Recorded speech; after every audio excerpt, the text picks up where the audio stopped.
Beans are a very popular crop in North Carolina. We grow all kinds of beans. We grow butter beans, we grow string beans, we grow Roma beans, all kinds of beans. And most of these are bush beans. And a bush bean is fine. You can plant them in a row and they come up. But the problem is you got to pick them. And if you've ever picked butter beans in August in North Carolina, you're going to love what I'm about to show you right here, and that is pole beans. Now, pole beans are more of an heirloom bean. They've been around a long time. We had to breed this climbing habit out of them in order to get these bush beans that are so popular now.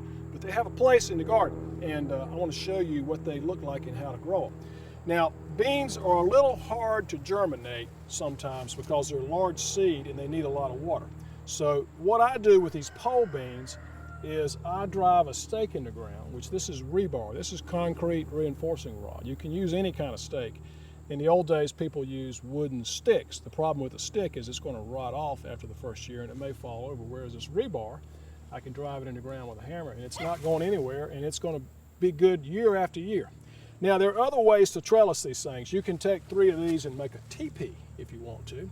And if you've got small children, they will love that because the beans will grow up and make this canopy and they can go inside the teepee and pick the beans. Now, how's that for fun? But the good news is these beans on their own will climb this pole. I never touch these, and you can see in here just the mass of vines.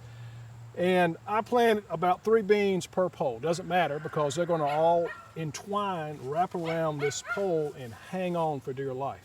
And I like to plant them in late summer because then as the fall comes along, the cooler nights will enable the flowers to set and you'll get a good crop of beans. And I've got a good crop here. You can see them here where they're, these have set a couple of weeks ago. Here's a little one right here. These have finished blooming for the year, but they've got a nice crop of beans. And you got 2 ways to harvest these beans. You can harvest them fresh, and these are going to have strings on them because they're heirloom beans. Or you can let them ripen, and when they ripen, they end up looking like this. And you open them up, and they'll have beans inside. And this one has 2 red beans. And I've got some others I've gotten earlier, and you see you get color. You get speckled beans, red beans, white beans, all kinds. And the good thing about this is you wait till frost hits these and they freeze, the pods dry up, and then you wait to pick them in. So there's no rush whatsoever. And you get a really nice bean you can soak, and it's a great addition to your winter diet. Easy to grow.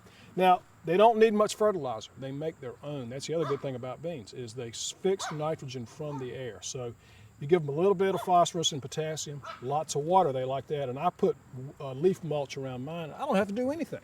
So they climb the pole. They're waiting here for you to pick. You don't have to lean over. And you let them freeze, and they're just sitting here waiting for you. So what could be better than fresh beans out of your own garden, heirloom beans, colorful beans you can use for decoration, but they're hard to beat. And I would encourage you to grow them in your garden in North Carolina.